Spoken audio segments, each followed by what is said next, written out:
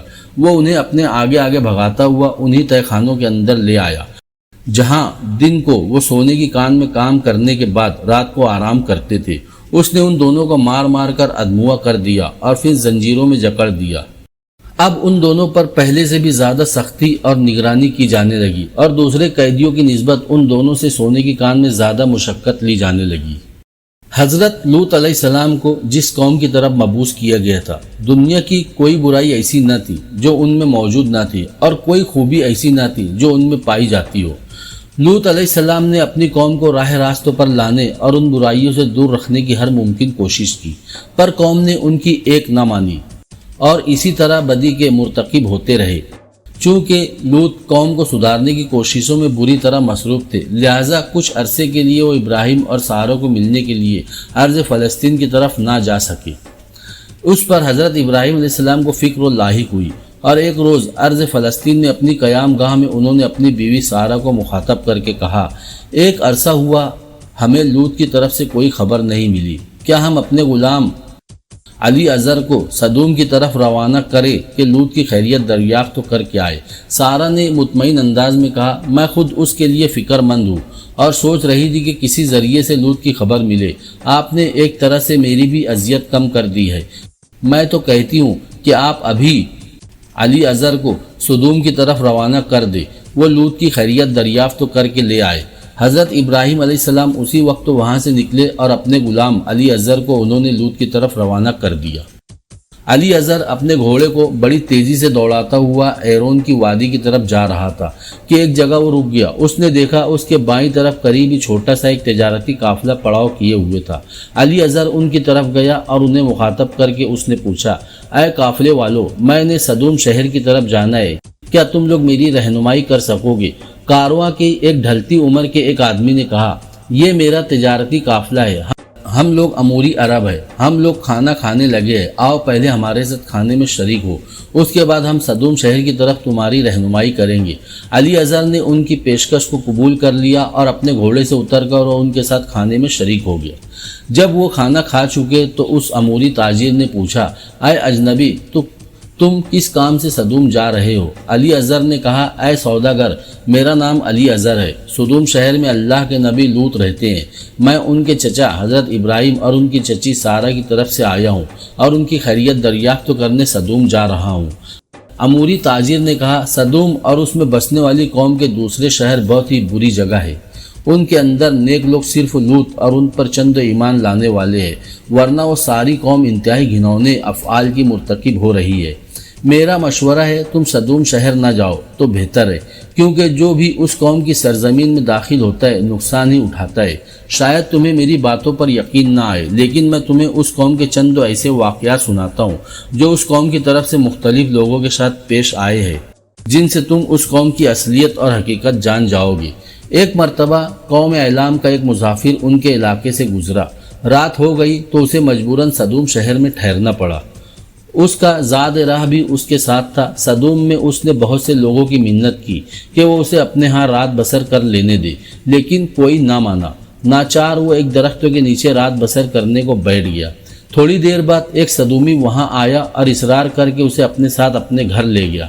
رات اسے اپنے ہاں رکھا اور صبح ہونے سے پہلے پہلے اس مسافر کا گدھا، زین اور سارا تجارت کا سامان اڑا لیا۔ اس نے شہر والوں سے فریاد کی، لیکن کسی نے اس کی بات نہ سنی، بلکہ اس کے پاس جو تھوڑا بہت سامان بچا تھا وہ بھی چھین لیا۔ پھر ان ظالموں نے اسے دھکے مار کر شہر سے نکال دیا۔ ایک اور واقعہ ان کی بدتمیزی کا یہ ہے کہ ایک مرتبہ ایک غریب آدمی ان کے شہر میں داخل ہوا، کسی نے بھی اسے کھانے کو کچھ نہ دیا۔ وہ فاقے سے بے حال ہو کر ایک جگہ گر پڑا۔ لوط کی بیٹی نے اسے دیکھ لیا اور اسے اپنے گھر سے کھانا پہنچایا۔ لوگوں نے دیکھ لیا کہ لوط کی بیٹی نے اسے کھانا دیا ہے، لہٰذا وہ طیش میں آ گئے۔ وہ اکٹھے ہو کر لوط کے گھر آئے اور انہیں اور ان کی بیٹی کو خوب دھمکیاں دی کہ ایسی حرکتیں کر کے تم لوگ ہمارے شہر میں نہیں رہ سکتے۔ کوئی تاجر اگر ان کے شہر اور بستیوں میں اپنے سامان کے ساتھ داخل ہوتا ہے تو اس کے مال کو دیکھنے کے بہانے ہر شخص تھوڑی تھوڑی چیز اٹھاتا ہے اور اپنے گھر لے جاتا ہے، جب کہ وہ سوداگر بیچارہ حیران و پریشان رہ جاتا ہے اور شکوہ کرنے اور رونے دھونے کے سوا اس کے پاس کچھ نہیں رہ جاتا۔ سن رکھو، قوم لوط اعلانیہ ہم جنس و پرستی اور دوسرے بدکاری کے کام کر کے فخر و محسوس کرتی ہے۔ ایک لوط کی زبان کے سوا کوئی اس بدکماش قوم کو روکنے ٹوکنے اور سمجھانے والا نہیں ہے۔ جس راہ پر تم جا رہے ہو یہ راستہ سیدھا صدوم شہر کو جاتا ہے۔ ہم تاجر لوگ اس شہر سے پہلو بچا کر نکل جاتے ہیں۔ میں تمہیں بھی مشورہ دوں گا کہ احتیاط کے ساتھ اس شہر میں داخل ہونا، یہ قوم عذاب کی مستحق ہو چکی ہے۔ علی اذر ان لوگوں کا شکریہ ادا کرتے ہوئے اٹھ کھڑا ہوا اور پھر اپنے گھوڑے پر سوار ہو کر کوچ کر گیا۔ صدوم شہر میں داخل ہو کر علی اذر لوط کے گھر کی طرف جا رہا تھا کہ صدوم شہر کا ایک آدمی اس کے قریب آیا اور ایک پتھر اٹھا کر اس کے سر پر دے مارا، جس سے علی اذر کا سر پھٹ گیا اور خون سے اس کا سر بھیگ گیا۔ وہ صدومی علی اذر کے پاس آیا اور انتہائی ڈٹائی کا مظاہرہ کرتے ہوئے اس نے کہا، اے اجنبی، دیکھ میں نے پتھر مار کر تیرا سر تیرے خون سے سرخ کر دیا ہے، لہٰذا تو مجھے اس کا محنتانہ ادا کر۔ علی اذر اپنے گھوڑے سے اترا اور اس نے صدومی سے کہا، اے احمق انسان، ایک تو نے پتھر مار کر مجھے زخمی کر دیا ہے اور اس پر مزید حماقت اور ظلم یہ کہ تو مجھے ہی زخمی کرنے کا معاوضہ طلب کر رہا ہے۔ اب ارد و گرد سے بہت سے لوگ بھی جمع ہو گئے۔ اس صدومی نے بڑی سنجیدگی سے علی اذر کو جواب دیا، اے اجنبی، تجھے پتھر مار کر زخمی کرنے میں اور تمہارے سر کو لہو سے سرخ کرنے میں کیا میری توانائی صرف نہیں ہوئی؟ لہٰذا میں تم سے اپنی صرف شدہ توانائی کا معاوضہ طلب کرنے میں حق بجانب ہوں۔ علی اذر نے جب معاوضہ دینے سے انکار کیا تو وہ لوگ اسے پکڑ کر قاضی کے پاس لے گئے اور ساری تفصیل اس سے بیان کی۔ قاضی نے اپنا فیصلہ سناتے ہوئے علی اذر سے کہا، اے اجنبی، چونکہ تمہارا سر رنگین کرنے میں اس صدومی کو محنت کرنا پڑی ہے، لہٰذا یہ حق رکھتا ہے کہ تجھ سے اس کا معاوضہ طلب کرے، اور یہی انصاف کی بات ہے۔ لہٰذا جس قدر تم سے وہ رقم طلب کرتا ہے وہ اسے ادا کرو اور اپنی راہ لو۔ صدوم شہر کے قاضی کا فیصلہ سن کر علی اذر بیچارہ سٹپٹا کر رہ گیا، تاہم اس کے ذہن میں فوراً ہی ایک ترکیب آئی۔ اس نے زمین سے ایک پتھر اٹھایا اور قاضی کے سر میں دے مارا۔ قاضی کا سر پھٹ گیا اور خون بہہ نکلا۔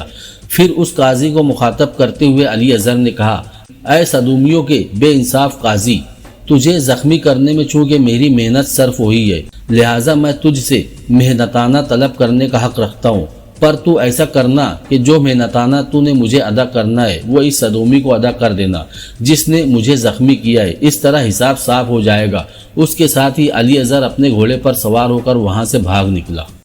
حضرت ابراہیم علیہ السلام ایک روز اپنے ریوڑ کے ساتھ جنگل میں خیمہ زن تھے کہ 3 انتہائی خوبصورت اور پرکشش قسم کے نوعمر نوجوان آپ کے پاس آئے۔ آپ بہت متواضع اور مہمان نواز تھے۔ ان تینوں کو دیکھ کر آپ بہت خوشی کا اظہار کیا اور ان کی خاطر تواضع کے لیے ایک بچڑا ذبح کیا اور اس کا گوشت بھون کر ان کو پیش کیا، لیکن ان تینوں نے جب ہاتھ آگے نہ بڑھائے اور کھانا کھانے سے انکار کر دیا تو آپ کو خیال ہوا کہ کہیں وہ تینوں جوان کسی دشمنی کے ارادے سے تو نہیں آئے، کیونکہ عربوں میں جب کوئی کسی کی ضیافت قبول کرنے سے انکار کرتا تو یہ سمجھا جاتا کہ وہ مہمان کی حیثیت سے نہیں، قتل و غارت کی نیت سے آیا ہے۔ معاملے کی یہ نوعیت دیکھ کر حضرت ابراہیم علیہ السلام کے اہل خانہ بھی باہر آ گئے اور ہر کوئی اپنی جگہ فکر مند اور پریشان تھا۔ ان تینوں جوانوں نے یہ سب دیکھ کر کہا، آپ لوگ فکر مند نہ ہو، ہم تینوں انسانی صورت میں فرشتے ہیں اور قوم لوط پر عذاب طاری کرنے کے لیے بھیجے گئے ہیں، لیکن قوم لوط کی طرف جانے سے قبل ہم تینوں آپ کی طرف آئے تاکہ آپ کے اہل خانہ کو اللہ کی طرف سے ایک خوشخبری دے دے۔ پھر انہوں نے حضرت سارہ کو مخاطب کر کے انہیں ان کے بیٹے اسحاق اور ساتھ ہی اسحاق کے بیٹے یعقوب کی بھی خوشخبری دی۔ ان فرشتوں سے یہ خوشخبری سن کر حضرت سارہ نے تعجب اور خوشی کے ملے جلے جذبات سے کہا، یہ کیسی عجیب بات ہے کہ میرے ہاں اس وقت لڑکا ہوگا جب میں 90 برس کی ہو چکی ہوں اور میرے میاں یعنی ابراہیم 100 برس کے ہو چکے ہیں۔ اس پر ان فرشتوں نے کہا، کیا آپ اللہ کی قدرت پر تعجب کرتی ہے؟ اے ابراہیم کی اہل خانہ، تم لوگوں پر اللہ کی رحمتیں اور برکتیں اور ہمارا رب بڑی صفات اور بزرگی والا ہے۔ فرشتوں کی باتیں سن کر حضرت سارہ خاموش ہو گئی۔ فرشتوں نے کچھ دیر وہاں رک کر حضرت ابراہیم علیہ السلام سے قوم لوط سے متعلق گفتگو کی۔ اس کے بعد انہوں نے وہاں سے کوچ کیا اور قوم لوط کی طرف روانہ ہو گئے۔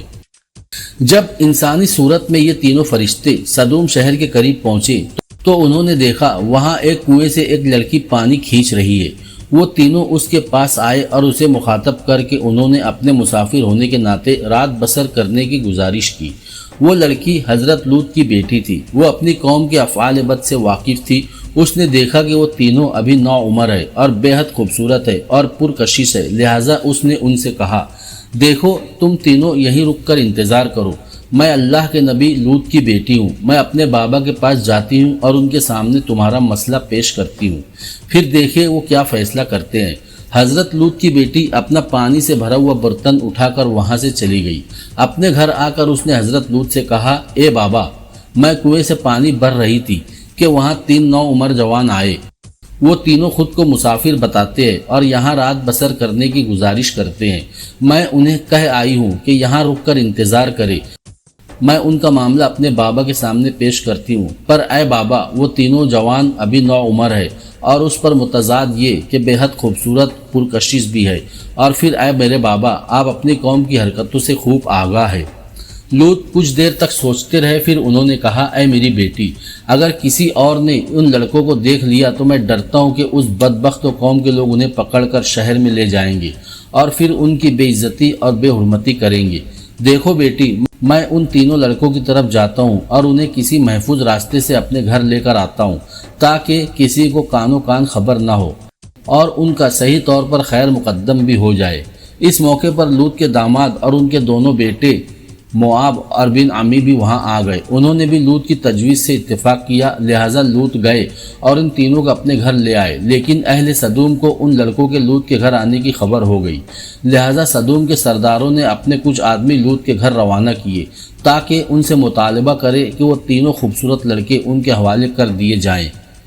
یہ حرام کار لوگ لوط کے مقام پر چڑھ دوڑے اور ان سے مطالبہ کرنے لگے کہ لڑکوں کو ان کے حوالے کر دیا جائے۔ لوط نے انہیں سمجھایا کہ میری قوم کی وہ بیٹیاں جو تمہارے نکاحوں میں ہے ان کی طرف جاؤ اور اپنے آپ کو بے حیائی میں ملوث نہ کرو، لیکن وہ نہ مانے اور ان کے مکان کے باہر شور مچانے لگے۔ آپ اپنے مکان کا دروازہ بند کر کے گلی میں ان سے گفتگو کر رہے تھے۔ جب انہوں نے لوط کی کوئی بات نہ مانی اور سختی پر اتر آئے تو آپ نے انتہائی بے بسی کے عالم میں اپنی قوم کے لوگوں کو مخاطب کر کے کہا، کیا تم میں کوئی بھی سلیم فطرت انسان اور رجل رشید نہیں ہے کاش مجھے تمہارے مقابلے کی طاقت ہوتی یا میرا کوئی اور سہارا ہوتا جس سے میں تمہارے خلاف حمایت حاصل کر سکتا۔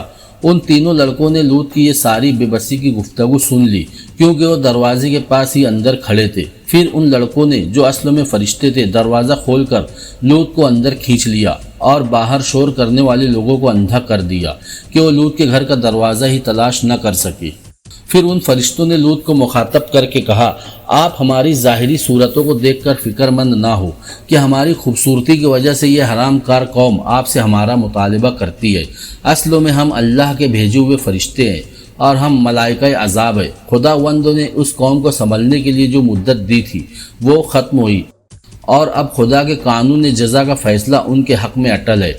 وہ اب ان پر سے ٹلنے والا نہیں ہے۔ تاہم آپ اور آپ کے خاندان والے اس عذاب سے محفوظ رہیں گے، لیکن آپ کی بیوی ان بچنے والوں میں شامل نہ ہوگی، کیونکہ وہ ان بدکاروں کی حمایت کرنے والی ہے، لہٰذا وہ انہی بے حیاؤں کی رفاقت میں رہے گی اور عذاب کا مزہ چکھے گی۔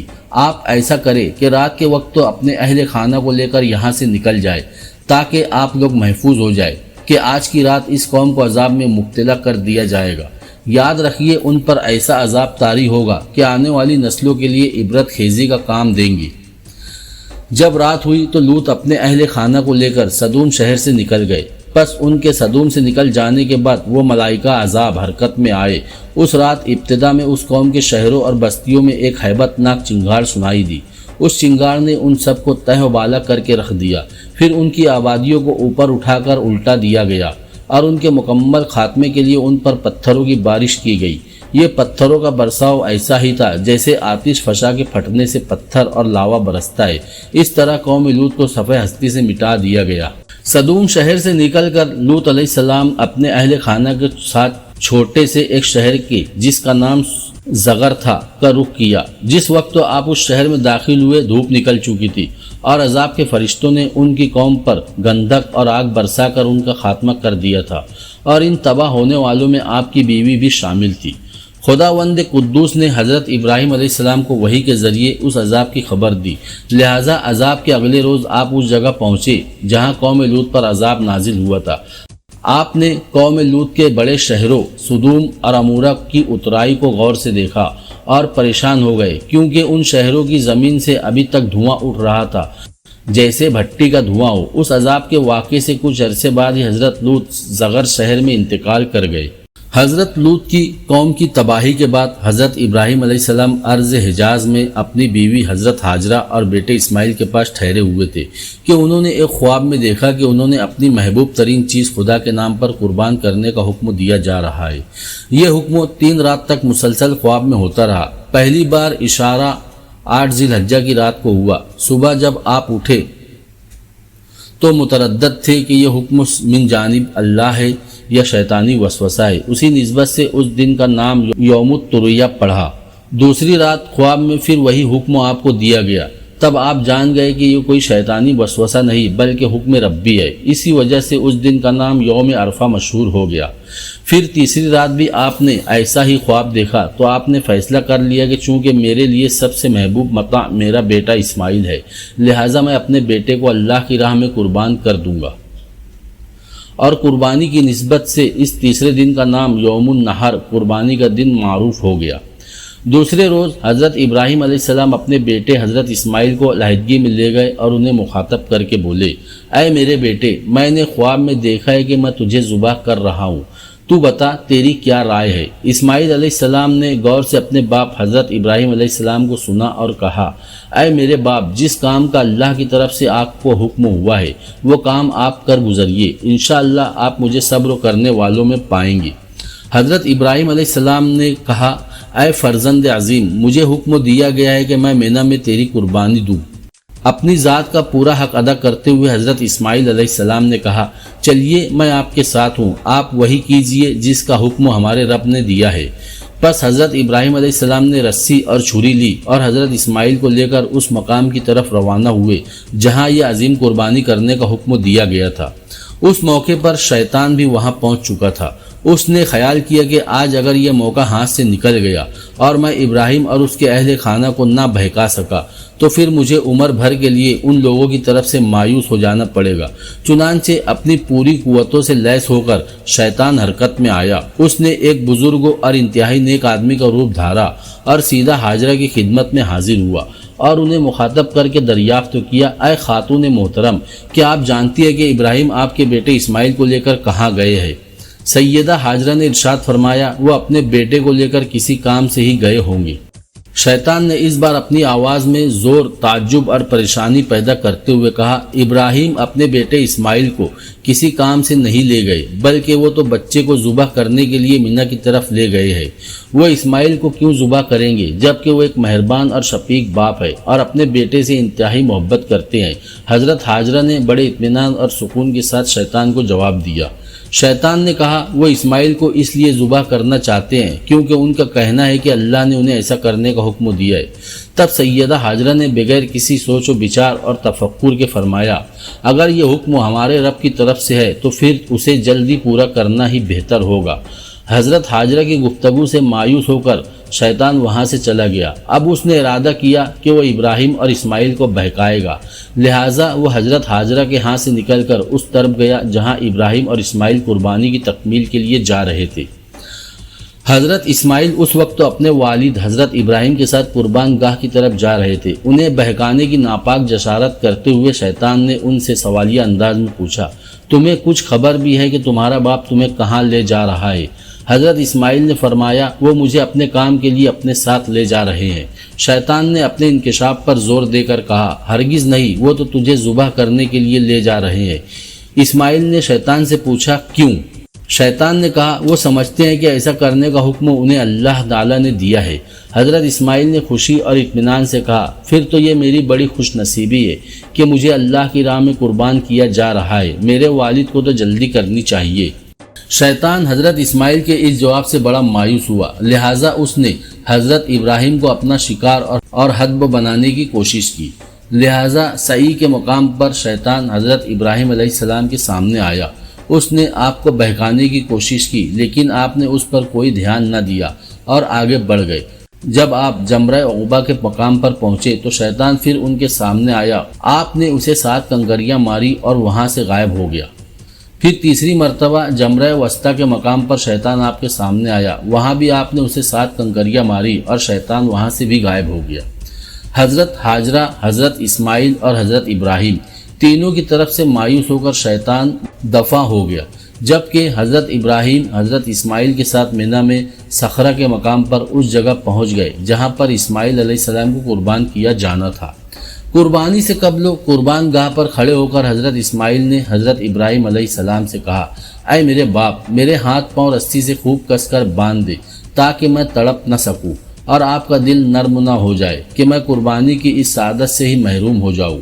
اسماعیل علیہ السلام ذرا دیر کو رکے، پھر دوبارہ انہوں نے حضرت ابراہیم سے ان کے سفید کپڑوں کی طرف اشارہ کرتے ہوئے کہا، اے میرے باپ، اپنے دامن کو بچا کر رکھیے گا، کہیں میرے خون کے چھینٹے اس پر نہ پڑ جائے اور اس طرح میرے ثواب میں کمی نہ ہو جائے۔ پھر جب آپ گھر جائیں گے تو میری ماں آپ کے کپڑوں پر میرے خون کے چھینٹے دیکھ کر دل برداشتہ ہو جائے گی۔ آپ اپنی چھری بھی خوب تیز کر لے اور تیزی سے میرے حلق پر چلائیے گا، اور اگر میری قربانی کے بعد میرے خون میں بھیگی قمیض کو آپ میری والدہ کے پاس لے جانا چاہے تو لے جا سکتے ہیں۔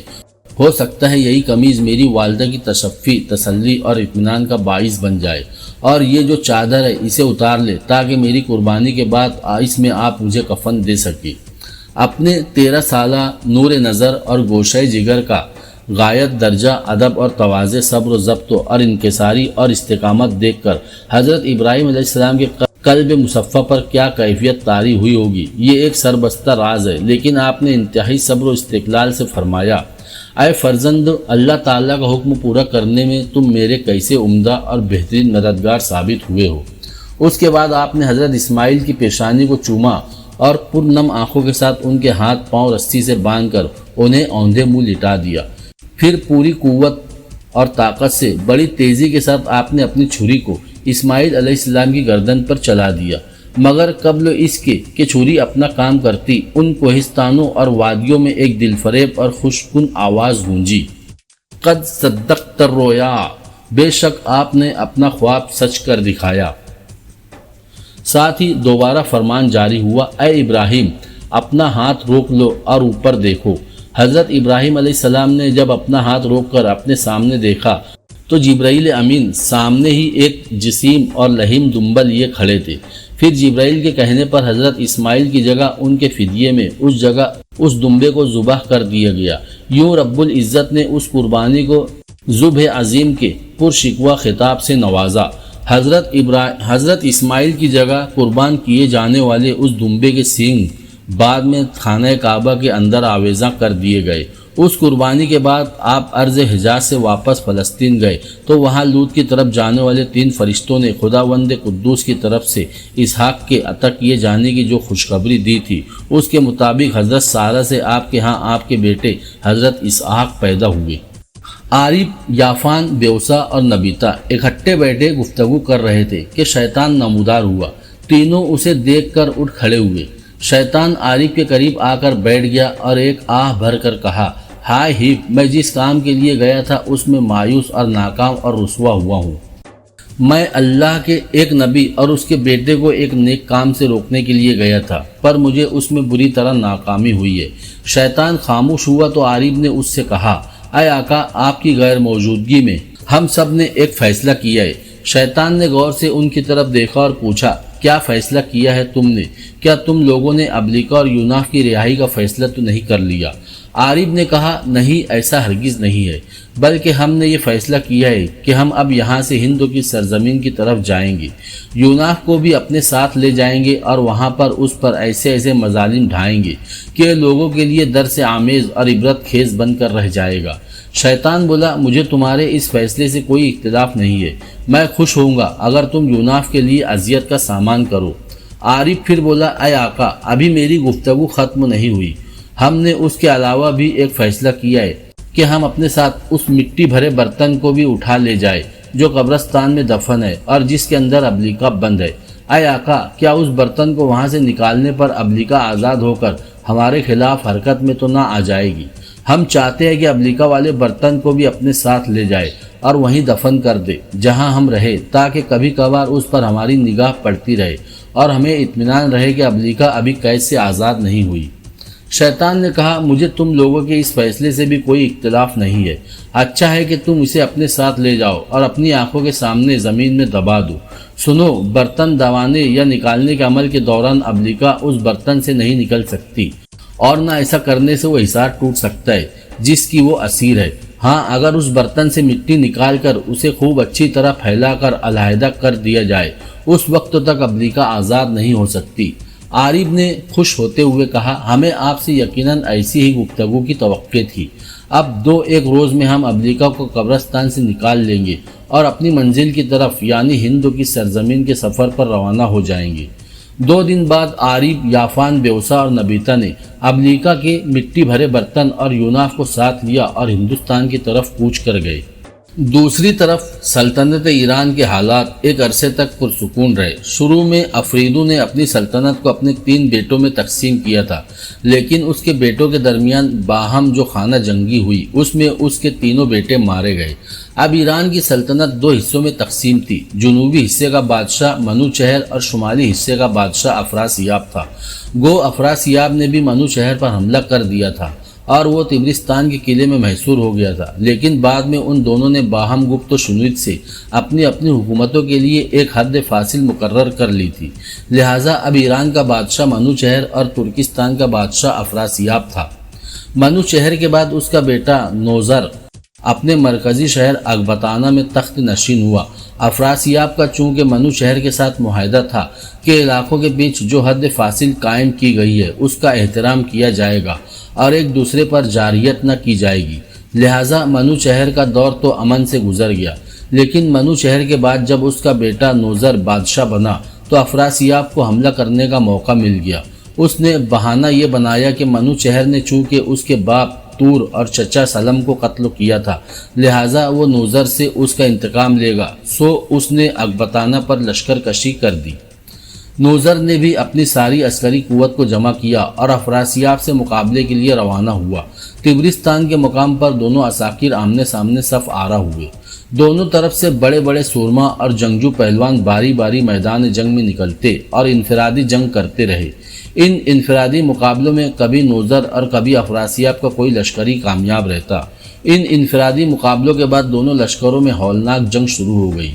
نوذر کا خیال تھا کہ وہ بہت جلد افراسیاب کو پسپا ہونے پر مجبور کر دے گا، لیکن اس کے سامنے اس کا ماضی تھا جس میں اس کے آبا و اجداد اکثر افراسیاب کے باپ اور چچا کو نیچا دکھاتے رہے تھے، لیکن یہاں معاملہ مختلف تھا۔ افراسیاب اپنے باپ اور چچا کی نسبت زیادہ بہادر، جنگجو، معاملہ فہم اور صاحب فراست تھا۔ طبرستان سے باہر کھلے میدان میں دونوں عساکر کافی دیر تک ایک دوسرے کے خلاف برسر پیکار رہے۔ زمین لہو رنگ ہوتی رہی، لشکری کٹ کٹ کر گرتے رہے۔ نوذر نے جو امیدیں افراسیاب کی پسپائی سے متعلق وابستہ کی تھی خاک میں ملنے لگی۔ جوں جوں جنگ طول پکڑتی گئی، نوذر بددل ہوتا چلا گیا۔ دوسری طرف افراسیاب نے اپنی بہترین جنگی مہارت کا ثبوت دیا۔ وہ دائیں اور بائیں سے اپنی صفوں کو خوب پھیلا کر ایک طرف سے نوذر اور اس کے لشکر کا گھیراؤ کرنے لگا، اور جب وہ اپنی صفوں کو اپنے اطراف میں خوب پھیلا چکا تو اس نے اپنے حملوں میں سختی پیدا کر دی، اور اب وہ نوذر پر نہ صرف سامنے کی طرف سے بلکہ دائیں بائیں سے بھی ہولناک ضربیں لگا رہا تھا۔ ایسا لگتا تھا جیسے افراسیاب نے تین اطراف سے نوذر کے لشکر کا قتل عام شروع کر دیا ہے۔ نوذر ان سہ طرفہ حملوں کو زیادہ دیر تک برداشت تو نہ کر سکا۔ اس کے دفاع کی ساری تدبیریں درہم برہم ہو گئی، لہٰذا اس نے اپنے لشکر کو میدان جنگ سے پسپا ہونے کا حکم دے دیا۔ اپنے لشکر کے ساتھ بھاگتے ہوئے نوذر نے اکبتانہ کی بجائے ایران کے انتہائی جنوبی علاقے پارس کا رخ کیا۔ افراسیاب بھی اپنے لشکر کے ساتھ اس کے تعاقب میں تھا۔ اس تعاقب کے دوران پھر افراسیاب نے اپنی بہترین جنگی حکمت عملی کا مظاہرہ کیا۔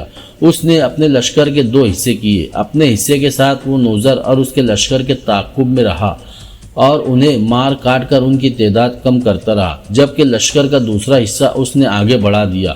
اس حصے نے سامنے آ کر نوذر کے لشکر کی راہ روک دی۔ ایک بار پھر افراسیاب اور نوذر کے درمیان ہولناک جنگ شروع ہو گئی، لیکن چونکہ افراسیاب کے لشکر نے پیچھے اور سامنے دونوں طرف سے ایرانی لشکر کا گھیراؤ کر رکھا تھا اور دونوں طرف سے افراسیاب نے اس پر خوفناک حملے شروع کر رکھے تھے، اس لیے آخرکار نوذر کو شکست ہوئی۔ اس کا لشکر تتر بتر ہو گیا۔ نوذر کو زندہ گرفتار کر لیا گیا۔ جب اسے افراسیاب کے سامنے پیش کیا گیا تو افراسیاب اسے چند ثانیوں تک طنزیہ انداز میں دیکھتا رہا، پھر اس نے نوذر کا سر قلم کر دیا اور اس طرح ایران پر افراسیاب کا مکمل قبضہ ہو گیا۔ افراسیاب چونکہ جانتا تھا کہ اس کے بیٹے یا وہ خود زیادہ دیر تک ایران پر مسلط نہ رہ سکیں گے، لہٰذا اس نے ایران کی بیشتر دولت اور زر و جواہرات ترکستان منتقل کرنا شروع کر دیا۔ یوں ایران کے خزانے خالی ہو گئے۔ پھر وہ ایرانیوں پر طرح طرح کے مظالم ڈھانے لگا۔ اس پر متضاد یہ کہ بارش نہ ہوئی، ایران کے چشموں کا پانی خشک ہو گیا، فصلیں کلی طور پر تباہ ہو گئی اور ایران ایک ہولناک قحط کا شکار ہو گیا۔ ایرانیوں نے ایسی بدترین صورتحال پہلے کبھی نہ دیکھی تھی۔ ضحاک کے دور میں بھی ان پر مظالم ہوئے تھے، لیکن انہیں کھانے کو وافر ملتا تھا، لیکن افراسیاب کے دور میں وہ بھوک ننگ اور ظلم و ستم دونوں کا شکار تھے۔ دوسری طرف افراسیاب کے ہاں شراب چلتی تھی، رباب و چنگ کی صدائیں بلند ہوتی تھی، اس سے ایرانیوں کے دل مجروح ہوتے تھے۔ ایرانی 12 برس تک افراسیاب کے مظالم کا یوں ہی نشانہ بنتے رہے۔ عارف، یافان، بیوسا اور نبیتا افریقہ کی تاریخ سرزمینوں سے نکل کر ہندوستان میں داخل ہوئے۔ وہ بھارت شہر اور اس کے ارد و گرد کے وسیع علاقوں کے بادشاہ سوداس کے علاقوں میں آئے اور دریائے سرسوتی کے کنارے آباد اس شہر میں آئے۔ انہوں نے مٹی سے بھرا ہوا برتن جس کے اندر ابلیکا محصور تھی ساتھ رکھا ہوا تھا۔ اس کے علاوہ یوناب بھی ان کے ساتھ تھا، اس حالت میں کہ وہ لوہے کی زنجیروں میں جکڑا ہوا تھا اور لوہے کے ایک مضبوط پنجرے میں بند تھا۔ رات کا وقت تھا۔ انہوں نے دیکھا بھارت شہر سے تھوڑے ہی دور دریائے سرسوتی کے کنارے ایک بہت بڑا مندر تھا جس کی عظیم عمارت کو بڑے بڑے پتھروں سے بنایا گیا تھا۔ یہ بھارت والوں کی مقدس اور سب سے بڑی دیوی اوشا کا مندر تھا۔ انہوں نے دیکھا کہ مندر سے باہر دریا کے کنارے پتھر کا ایک بلند چبوترا بنا ہوا تھا جس کے چاروں طرف سیڑھیاں بنی ہوئی تھی۔ یوناف کا آہنی پنجرا انہوں نے اس چبوترے پر رکھ دیا پھر مندر کے دائیں جانب ذرا فاصلے پر آئے جہاں پیپل کا ایک بہت بڑا درخت تھا۔ اس پیپل کی جڑوں میں گڑھا کھود کر انہوں نے ابلیکا والا برتن وہاں دفن کر دیا۔ پھر وہ چاروں یوناف کے پنجرے والے چبوترے پر آ کر بیٹھ گئے۔ عارب نے ان تینوں کو مخاطب کر کے کہا، دیکھو میرے ساتھیوں، یہ چبوترا جس پر ہم اس وقت بیٹھے ہیں ضرور کسی مقصد کے لیے بنایا گیا ہوگا۔ ہم نے اس پر یوناف کا پنجرا رکھ دیا ہے۔ ہو سکتا ہے جب دن چڑھے تو اس مندر کے پجاری یا اس شہر کا بادشاہ ہم سے باز پرس کرے۔ تو سنو، اگر ایسا معاملہ پیش آیا تو ہم کہیں گے کہ اس پنجرے میں بند یوناف کوئی معمولی جوان نہیں ہے۔ ہم کہیں گے کہ جس آدمی کی کوئی خواہش ہو وہ یہاں آ کر پنجرے میں بند یوناف کو پتھر مارے اور پھر اپنی حاجت ہم چاروں میں سے کسی ایک سے آ کر بیان کرے۔ اس کی حاجت یا ضرورت فوری طور پر پوری ہو جائے گی۔ جب لوگ ہم سے آ کر اپنی حاجت کہیں گے تو ہم اپنی سری قوتوں کو حرکت میں لا کر ان کے کام کرتے رہیں گے۔ اس طرح پتھروں سے یوناف کو ایک سزا اور اذیت ملتی رہے گی اور ہم اس علاقے میں عزت اور وقار کی نگاہ سے دیکھے جائیں گے، اور اسی عزت اور وقار کی آڑ میں ہم بدی کے پھیلاؤ کا کام کرتے رہیں گے۔ اب بتاؤ، کیا تم مجھ سے اتفاق کرتے ہو؟ یافان، بیوسا اور نبیتا نے عارف سے مکمل اتفاق کیا۔ پھر وہ مطمئن ہو کر وہیں چبوترے پر سو گئے۔ دوسرے روز عارف چونک کر اٹھا۔ اسے کسی نے جگایا تھا۔ اس نے اٹھ کر دیکھا اس چبوترے پر دو معمر مرد اور ایک نوخیز نو عمر اور حسین لڑکی زرق و برق و لباس میں ملبوس کھڑی تھی۔ عارف نے فوراً اپنے ساتھ ہی لیٹے ہوئے یافان، بیوسا، نبیتا کو بھی جگا دیا۔ پھر ان دو معمر مردوں میں سے ایک نے عارف سے کہا، میں اوشا دیوی کے مندر کا بڑا پجاری ہوں۔ میرے ساتھ بھارت شہر کے بادشاہ شوداس، ان کی بیٹی داسیو ہے۔ تم لوگ کون ہو اور لوہے کے اس پنجرے میں جو تم نے اس جوان کو بند کر رکھا ہے اس کی کیا حقیقت ہے؟ عارف، بیوسا، نبیتا اور یافان کھڑے ہو گئے۔ پھر عارف نے پجاری کو مخاطب کر کے نرمی سے پوچھا، اے پجاری، تیرا نام کیا ہے؟ میرا نام بھریغ ہے، پجاری نے بلا تعمل جواب دیا۔ عارف نے اس بار سوداس کی طرف دیکھا اور کہا، اے بادشاہ، میرا نام عارف ہے، میرے اس نقاب پوش ساتھی کا نام یافان ہے، اور یہ دونوں میری بہنیں بیوسا اور نبیتا ہے۔ ہمارا تعلق مصر کی سرزمین سے ہے۔ یہ جوان جو پنجرے میں بند ہے اس کا نام یوناف ہے۔ اس کی حقیقت یہ ہے کہ کسی کو اگر کوئی حاجت ہو تو وہ آ کر پہلے اسے پتھر مارے، پھر وہ حاجت ہم چاروں میں سے کسی سے آ کر کہے تو اس کی وہ حاجت فوری طور پر پوری ہو جائے گی۔ بادشاہ سوداس کچھ کہنے ہی والا تھا کہ اس سے پہلے اس کی بیٹی داسیو بول پڑی، ایسا ہونا تو ناممکن ہے۔ عارف گہری ہنسی ہنس دیا، کیوں نہیں ہو سکتا؟ ایسا ممکن ہے، آپ آزما دیکھیں۔ داسیو نے کہا، میں نے اس وقت تو نیلے رنگ کے کپڑے پہنے ہوئے ہیں۔ اگر میں اس جوان کو پتھر مار کر تم سے کہوں کہ میرا لباس ہرے رنگ کا ہو جائے تو کیا ایسا ممکن ہے؟ بالکل ممکن ہے، آپ اسے پتھر مارے اور آزما لے۔ عارف نے داسیو کی طرف دیکھ کر بڑے وثوق سے کہا۔ حسین داسیو چبوترے سے نیچے اتری، ایک پتھر اٹھا کر اوپر آئی اور زور سے یوناف کو دے مارا۔ پھر عارف سے کہا، لو، میرے اس نیلے لباس کو ہرا کر دو۔ عارف فوراً اپنی سری قوتوں کو عمل میں لایا اور داسیو کا لباس نیلے سے ہرا ہو گیا۔ داسیو خوشی سے چلا اٹھی، کیا کمال ہے جو لمحوں میں رونما ہو گیا۔ داسیو خاموش ہوئی تو عارف نے سوداس کو مخاطب کر کے کہا، اے بادشاہ، کیا یہ ممکن ہے کہ پنجرے میں بند یہ نوجوان یوناف یہیں رہے اور لوگ اسے پتھر مار کر اپنی حاجات پوری کرتے رہے، اور میں اپنے دوستوں یافان اور اپنی دونوں بہنوں بیوسا اور نبیتا کے ساتھ اس مندر میں رہائش کر لوں؟ سوداس نے مسکراتے ہوئے کہا، تم نے ایسا کام کر دکھایا ہے کہ ہم تمہاری ہر بات مانیں گے۔ اس یوناف کا پنجرا اسی چبوترے پر رہے گا، بلکہ ہم اس پر سنگ مرمر کا ایک خوبصورت کمرہ تعمیر کرا دیں گے تاکہ یہ گرمی سردی سے محفوظ رہے۔ مندر کی سب سے خوبصورت داسی اس کی خدمت پر مامور کی جائے گی۔ وہ اسے وقت پر کھانا کھلائے، اس کے لباس کا خیال رکھے اور اس کی ہر ضرورت اور مانگ پوری کرے، اور تم چاروں کے لیے اس مندر میں بہترین اور عمدہ رہائش و خوراک کا بندوبست کیا جائے گا، مگر تم اس کی یہ زنجیریں کھول دو۔ یہ پنجرا کافی بڑا ہے اور مضبوط بھی، یہ اس میں سے بھاگ نہیں سکتا، اٹھنے بیٹھنے کے علاوہ یہ اس میں آرام سے سو بھی سکتا ہے۔ عارف نے آگے بڑھ کر یوناف کی زنجیریں کھول دی، پھر ان زنجیروں کو کھینچ کر پنجرے سے باہر رکھ دیا۔ جب وہ دوبارہ اپنی جگہ پر آیا تو سوداس اپنے بڑے پجاری بھریغ کو مخاطب کر کے بولا، بھریغ، چمڑے کی ایک موٹی تہوں کی صدری بناؤ جو یوناف کو پہنا دو تاکہ جو پتھر اسے مارے جائے اسے زخم نہ آئے۔ دوسرے عام لوگ میں یہ اعلان کرا دو کہ پتھر اسے زور سے نہ مارے اور نہ ہی اس کے چہرے یا جسم کے دیگر نازک حصوں پر، ایسا نہ ہو کہ یہ مر جائے اور لوگوں کی ضرورت پوری ہونے کے سلسلہ ختم ہو جائے۔ سوداس کے خاموش ہونے پر عارف بولا، میں تو چاہتا ہوں کہ لوگ اسے خوب پتھر مارے اور یہ لہو لہان ہو، اس میں ہماری خوشی ہے، جبکہ آپ پتھروں سے اس کی حفاظت کا انتظام کر رہے ہیں کہ یہ کہیں زخمی نہ ہو جائے۔ سوداس نے فیصلہ کن لہجے میں کہا، یہ جوان جیسا بھی ہے اسے زخمی نہیں ہونا چاہیے، یہ اپنے چہرے سے نہایت مہربان اور شفیق لگتا ہے۔ چلو تم لوگ آؤ میرے ساتھ، میں مندر کے اندر تم لوگوں کی رہائش اور خوراک کا عمدہ بندوبست تو کرا دوں۔ وہ سب چبوترے سے اترنے ہی والے تھے کہ اچانک واسیوں نے عارف کو مخاطب کر کے پوچھ لیا، یہ تمہارا جو ساتھی ہے جس کا نام تم نے یافان بتایا ہے، اس کا کیا راز ہے کہ اس نے اپنا سارا چہرہ اور بدن ڈھانپ رکھا ہے اور اپنے ہاتھ تک یہ ننگے نہیں ہونے دیتا؟ پھر اس کے پیچھے بادلوں کے مانند نیلی دھند کا کیا راز ہے؟ داسیوں کی اس گفتگو پر عارف کچھ پریشان سا ہو گیا، پھر جلد ہی سنبھل گیا اور بولا، آپ یافان اور اس کی نیلی دھند کی حقیقت میں نہ بھی پڑے تو بہتر ہے۔